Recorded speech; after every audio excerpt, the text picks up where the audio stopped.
What's going on, everyone? So, the Golden State Warriors still in that Jonathan Kuminga mess, and there's a lot of questions about D'Anthony Melton and Al Horford.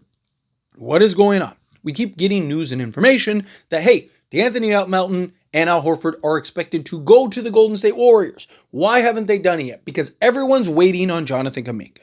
Jonathan Kuminga is drawing this out and holding everybody up. Now, it's also the Warriors' fault because they don't want to give him the long term. Right? Both sides are in a blinking contest, and it's which team blinks first. Right? Now, here's the thing, though. If Melton and Horford really are on deck, and Gary Payton II, by the way, I should mention that, and we'll touch on the report here in a moment, but if they know that they're getting Gary Payton back, D'Anthony Melton, and Al Horford, right, like that, if you're the Warriors, you should be factoring that into your trade. Because the alternative is you don't get any of them and you end up signing Jonathan Kuminga unless he just accepts his qualifying offer, right? But, the Warriors, depending on what apron they're in and cap implications and all kinds of stuff, there's a possibility that how this plays out, they're not able to get any of them.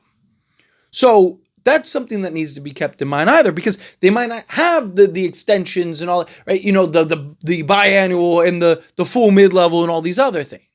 Right, depending on what Jonathan Kuminga's contract is, depending on the type of sign and trade that they make, like there's a million things that could end up happening and how this plays out. Right, so the fact that D'Anthony Melton, Al Horford, and Gary Payton II are kind of just waiting it out, and there was even reports that they asked, what's going on with Jonathan Kuminga? Asked Gary Payton II, what's going on, with you and many others, and said, we're all just waiting around for Jonathan Kuminga, right? So once that gets resolved, all of a sudden, you may see the Warriors make a bunch of moves, because the big question is, are the Warriors going to do anything this year, right? They're a team that was in the second round. Jimmy Butler, you're going to have a full year of Jimmy Butler and Steph and all that stuff, right? How is that going to work out?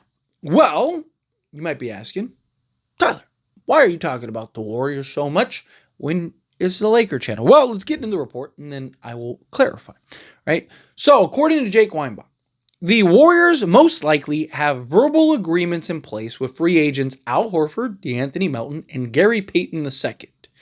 However, these potential signings wouldn't become official until Jonathan Kuminga's situation is resolved, since Golden State's spending flexibility hinges on NBA's hard cap triggers of the respective aprons. So again, depending on how this plays out, it is very possible that they miss out on Al Horford and D'Anthony Melton and all these other guys. If they aren't able to resolve, depending on how this plays out, what they get back in return, if they do pull off a trade, how much money do they pay him if they pull off a trade, so on and so forth, right? Because they're like 25 million under the first apron right now. But if Jonathan Kuminga, which they were willing to give him, the last reported thing was 2 years, 90 million, right? So if that's true, 2 years, 45 million, the other Sacramento and Phoenix were willing to give him 4 years, 90 million.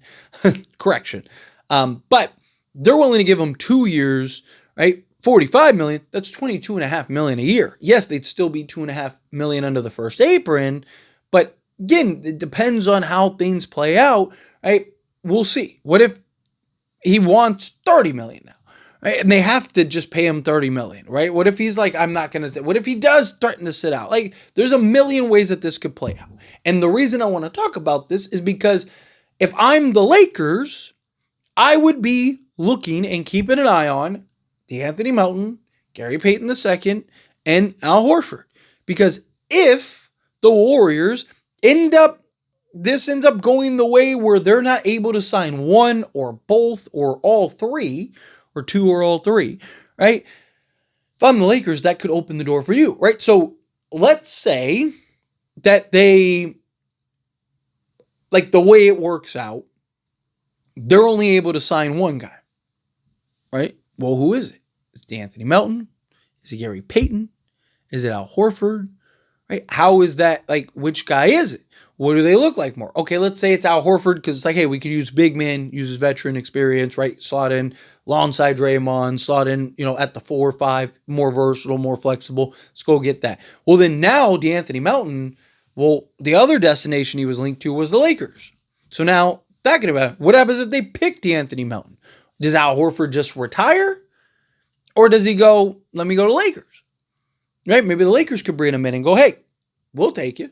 Hey, you could be our backup center. I would love to have Al Horford. Still love to have Al Horford. Obviously, the Lakers would have to make a trade and do all this other stuff, but they could work that out, especially if you know guys are coming.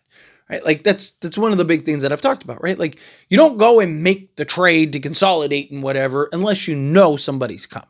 Unless you know and it makes sense. Right? Like I'm not going to go and do a consolidation trade to maybe sign Al Horford, to maybe sign DeAnthony Melton, but there's also the potential that what if the Warriors end up not being able to sign any of them, right? Because the other thing is too, they're going to have to take back salary in that trade, and depending on the salary that they take back and all that could put them in apron situations, right? So if you're the Lakers, bare minimum, I'm keeping an eye on that situation. I've talked about how Lakers could even inject themselves and be a part of that trade and free up cap space themselves or bring back and yield some players, right? There's options even for the Lakers in just being a team in the mix of it all.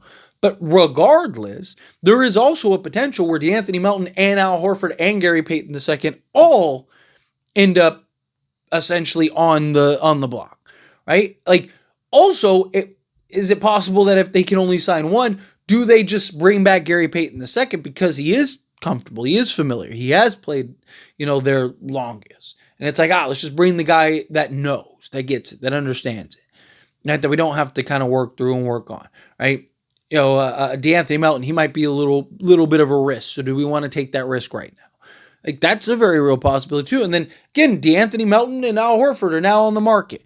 And if I'm the Lakers at that point, now I'm going to go make that consolidated trade because again, like you go make that Andrew Wiggins trade knowing that if I get this done, not only am I bringing in Andrew Wiggins, I'm also bringing in DeAnthony Melton. I'm also bringing in Al Horford, right? So like would you trade, you might not want to trade, connect Rui, Gabe Vincent and a first for just Andrew Wiggins, but would you do that for Andrew Wiggins, DeAnthony Melton, and Al Horford?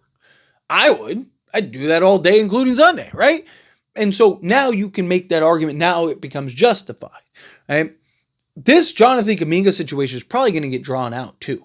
So another possibility is they just get tired of waiting, right? Like, what if DeAnthony Melton just goes like, dude, a month from now, he's like, dude, I want to be able to get in a facility and start working out and, doing X, Y, and Z because they're free agents. They're not a part of a team right now. They can't go to the Warriors facility or whatever, right? Like, so if you're like these guys, are you looking at it and going like, dude, like I want to get in gear, right? I want to start working out in one of these facilities and be able to use their resources and all this stuff to kind of put myself, especially a guy like a DeAnthony Melton who's coming off of a pretty significant injury. Think he'd want to like, hey, let me get under a medical team and whatnot and this, that, and the other, right? So like if I'm DeAnthony Melton in particular, how long am I willing to wait? Maybe it is until, especially like, let's say the Kuminga thing gets done in a week, right? Do you give it till the end of the month? Now you start getting into September. Now it's like now we're like a month from training camp and it's like, clock's ticking. Come on, let's go.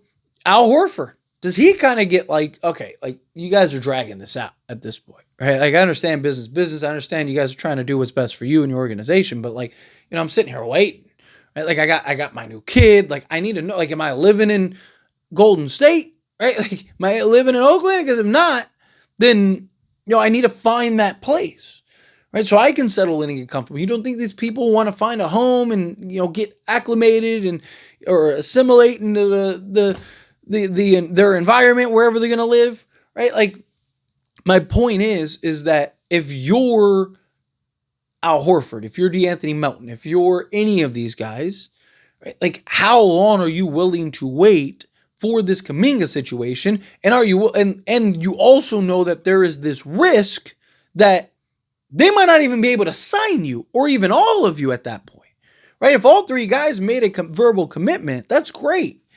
But if all three guys can't be signed, somebody's going to be left with the bag. So does guys like D'Anthony Melton, Al Horford, do guys like that go, I don't want to be that. I don't want to be the guy that's left with the bag. And now I got to find a team or end up going to a team I don't want to go to, right? So I'd rather kind of get this done and resolved now so I can just, be on a team and get comfortable. And like I said, get, assimilated into wherever they're going to be, right? Like that could be an option, right? So I again, if I'm the Lakers, I'm at least keeping an eye on, monitoring, like, let's see how this kind of plays out. Let's see how this works, see how this goes, right? And if I'm, D'Anthony Melton, Al Horford, obviously I'm giving them time. I'm not in a major rush. Like, hey, we'll give you another month or so. But once you start getting a couple weeks from training camp, you kind of want to know where you're playing. Like, what if this gets drawn out till training camp, right? Like, all of a sudden it's like, dude. But anyways, as always, this is a discussion. Pass questions to you. Let me know your thoughts and opinions down in the comments. That being said, if you haven't liked this video, hit that like button. Else but not, so we enjoy these types of videos and I truly appreciate it. Not subscribe channel, hit that subscribe button, turn on the bell notifications. Appreciate y'all. See you in the next one.